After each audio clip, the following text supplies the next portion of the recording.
नमस्कार, मैं हूं रिजवाना और एरियन लाइव इंडिया में आप सभी का स्वागत है।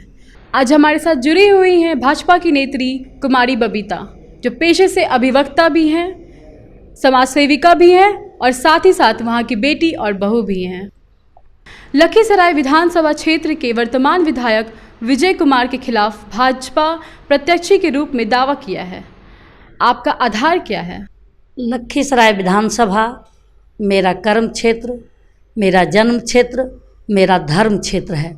मैं वहाँ की बेटी हूँ, मैं वहाँ की बहू हूँ। मेरा का पेशे से मैं अधिवक्ता हूँ, वहाँ मेरा कार्य क्षेत्र भी लखीसराय ही है। और हमारे माननीय प्रधानमंत्री नरेंद्र मोदी जी का कहना है लोकल फॉर वोकल और नारी सशक्तिकरण। तो नरेंद्र मोदी जी, माननीय प्रधानमंत्री नरेंद्र मोदी जी के दिशा निर्देश और उनके ही बताए पद चिन्हों पर चलने का मैं प्रयास कर रही हूं। और हमारे क्षेत्र की तमाम जनता और तमाम कार्यकर्ता मुझसे आगे हैं। उन लोगों के आग्रह पर, उन लोगों के अनुनय पर मैंने अपना दावा विधानसभा चुनाव लड़ने का किया हूँ, अपना दावा ठोका हूँ। हमसे आगे हमारी जनता और हमारे कार्यकर्तागण हैं। सिर्फ बीजेपी के कार्यकर्ता नहीं, एनडीए के तमाम कार्यकर्ता मुझसे चुनाव लड़ने का आग्रह किया है और चुनाव लड़ने के लिए कह रहे हैं।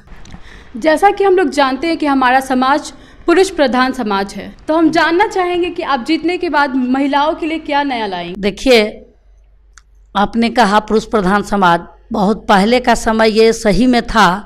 महिला जीवन हाय तेरी यही कहानी, आंचल में है दूध और आँखों में है पानी, मैथिली शरण गुप्त जी ने कहा था। लेकिन मैं अगर उनसे पीछे जाऊं तो राजा जनक की दरबार में गार्गी नाम की विदुषी हुआ करती थीं और आदि गुरु शंकराचार्य को तर्कशास्त्र में परास्त करने वाली भारती थीं, विद्योत्मा थीं। महिलाओं विद्युषी थी और महिलाओं हर क्षेत्र में उस समय भी आगे थीं। और हमारा ही एक ऐसा देश है जहां नारी को सम्मान किया जाता है और नारी को देवी का दर्जा दिया जाता है। लेकिन हाँ, मैं मानती हूं कि बीच का दौर नारी शिक्षा बंद कर दी गई और हर मूल का कारण, हर पिछड़ापन का कारण अशिक्षा है। तो मैं सबसे पहले जो ही मुझे अपने क्षेत्र की जनता, मेरे क्षेत्र के अभिभावक का आशीर्वाद मिलता है, मैं सबसे पहले नारी के लिए प्रथम प्रयास मेरा और प्रथम कदम होगा उनको शिक्षित करना।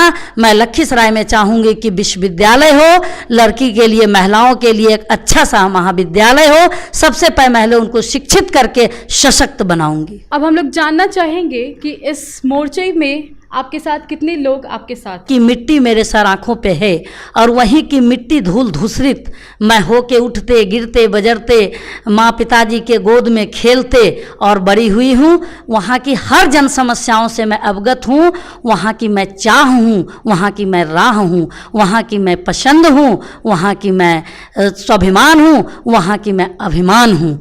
इसलिए हमें आम आवाम और तमाम कार्यकर्ता बंधु का मुझे सहयोग प्राप्त है। आप हमारी जनता को क्या संदेश देना चाहते? मुझे वहाँ के व्यवसायी भाई के दुख दर्द का पता है, उनकी सुरक्षा का ध्यान है। मुझे वहाँ के नौजवान बेरोजगारों का ध्यान है, जिनको रोजगार मुहैया कराने का अवसर मैं प्रदान करूंगी। और वहाँ के किसानों का ख्याल मुझे है। मैं उसी किसानों के घर से आई हूँ, मैं वही किसान की बेटी हूँ। मुझे किसानों का ख्याल है, मुझे अपनी माँ का ख्याल है, मुझे अपनी बहनों का ख्याल है, मुझे अपनी बेटियों का ख्याल है। मैं जितने बेहतर ढंग से खींचता जो तुझको वो खून की कशिश है, वो खून की कशिश है।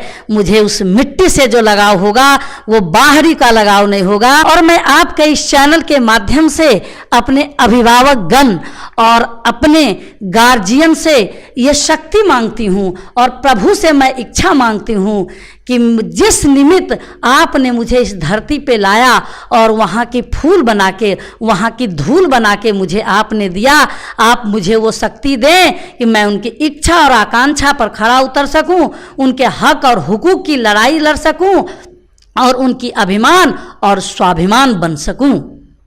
वर्तमान विधायक विजय सिन्हा के सामने आपको क्यों लगता है कि लोग आपको चुनेंगे? मैं पहले भी बोल चुकी हूँ कि आम आवाम, कार्यकर्ता और जनता की पहली पसंद मैं हूँ। कारण क्यों चुनेंगे?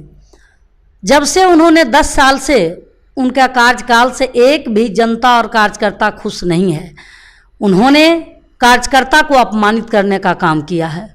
उन्होंने मैं यहाँ तक कि महिला कार्यकर्ता को भी अपमानित करवाने का काम करते हैं और अपने तमाम रिश्तेदारों में घिर के रह गए हैं। किसी भी पार्टी के संगठन महत्वपूर्ण होता है। हम बहुत नारे सुनते हैं, बेटी बचाओ बेटी पढ़ाओ, तो जानते हैं इस पे बबीता जी का क्या कहना है?